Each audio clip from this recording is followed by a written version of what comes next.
अक्कलकुवा येथील मारहाण प्रकरणी आमदार आमशा पाडवी यांच्या समर्थनार्थ हजारो महिलांचा तहसील कार्यालयावर धडक मोर्चा।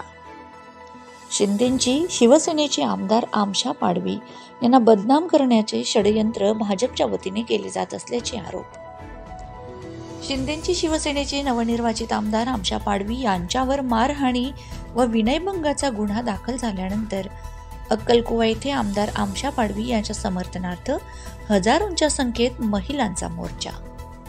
आमदार पाडवी यांच्या विरोधात राजकारणपोटी खोटे आरोप केले गेले असून आमदार पाडवी यांना बदनाम करण्याचे प्रयत्न केले जात असून यामागे भाजपच्या पदाधिकाऱ्यांचीही कृत्य असल्याची आरोप या महिलांनी केले आहेत। या निषेध मोर्चात अक्कलकुवा तालुका शिवसेना महिला पदाधिकाऱ्यांसह स्थानिक महिलांनी हजारोंच्या संख्येत सहभाग नोंदवला होता।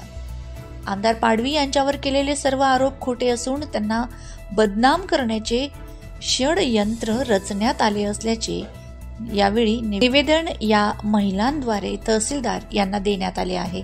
सलाउद्दीन लोहार, प्रश्नचिन्ह न्यूज, शहादा। साहेब, आम्ही तुम्हाला विनंती करतो की जेव्हा दादा त्यांच्या घरी पोहोचले तिथे ज्या विचारायला तेव्हा आपण स्वतः दिसता आहे ते व्हिडिओ मध्ये, तर आमचा प्रश्न बी आहे त्या गोष्टीला की खरंच दादाने त्या बाईवर हात टाकला होता का? ते जे व्हिडिओ टाकता आहेत खूप लोक त्यांचे, त्या पूर्ण व्हिडिओ मध्ये दादा फक्त बोलताना दिसता आहे, कोणाला हात लावताना सुद्धा दिसत नाही। हे सिद्ध होत आहे की दादा निर्दोष आहे। म्हणून आम्हाला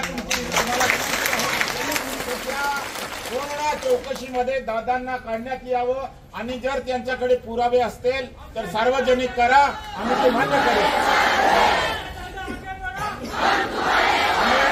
विरोधी पक्षाने एकजूट करून आमच्या दादाला फक्त बदनाम करण्यासाठी हे सगळं षडयंत्र रचलं आणि ह्याच्यात पण कुठली दोन मतं नाही। त्या बाईने ह्या सगळ्या कारणासाठी पैसे सुद्धा घेतले असतील,